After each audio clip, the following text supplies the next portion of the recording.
Genesis chapter 37. Joseph's dreams of power. Jacob lived in the land of Canaan, where his father was an immigrant. This is the account of Jacob's descendants. Joseph was 17 years old and tended the flock with his brothers. While he was helping the sons of Bilhah and Zilpah, his father's wife, Joseph told their father unflattering things about them.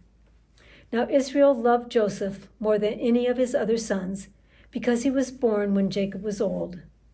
Jacob had made for him a long robe.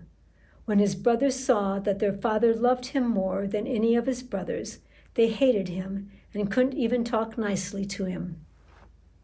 Joseph had a dream and told it to his brothers, which made them hate him even more. He said to them, "Listen to this dream I had. When we were binding stalks of grain in the field, my stalk got up and stood upright, while your stalks gathered around it and bowed down to my stalk." His brothers said to him, "Will you really be our king and rule over us?" So they hated him even more because of the dream he told them. Then Joseph had another dream and described it to his brothers. "I've just dreamed again, and this time the sun and the moon and 11 stars were bowing down to me." When he described it to his father and brothers, his father scolded him and said to him, "What kind of dreams have you dreamed? Am I and your mother and your brothers supposed to come and bow down to the ground in front of you?" His brothers were jealous of him, but his father took careful note of the matter. Joseph's brothers take revenge.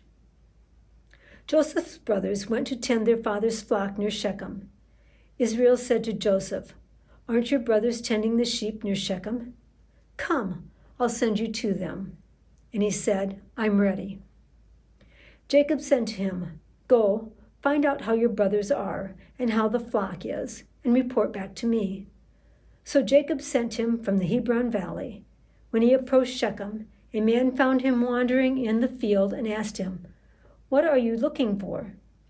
Joseph said, "I'm looking for my brothers. Tell me, where are they tending sheep?"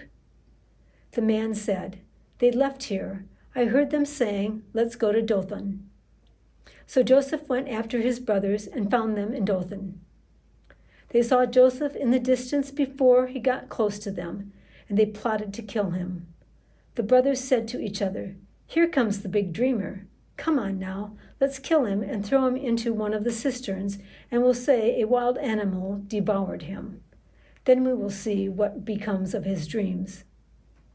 When Reuben heard what they had said, he saved him from them, telling them, "Let's not take his life." Reuben said to them, "Don't spill his blood. Throw him into the desert cistern, but don't lay a hand on him." He intended to save Joseph from them and take him back to his father. When Joseph reached his brothers, they stripped off Joseph's long robe, took him, and threw him into the cistern, an empty cistern with no water in it.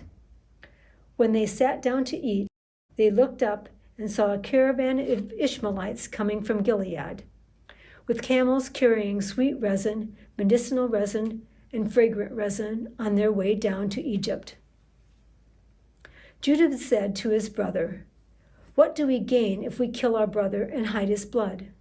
Come on, let's sell him to the Ishmaelites. Let's not harm him because he's our brother. He's family." His brothers agreed. When some Midianite trader passed by, they pulled Joseph up out of the cistern.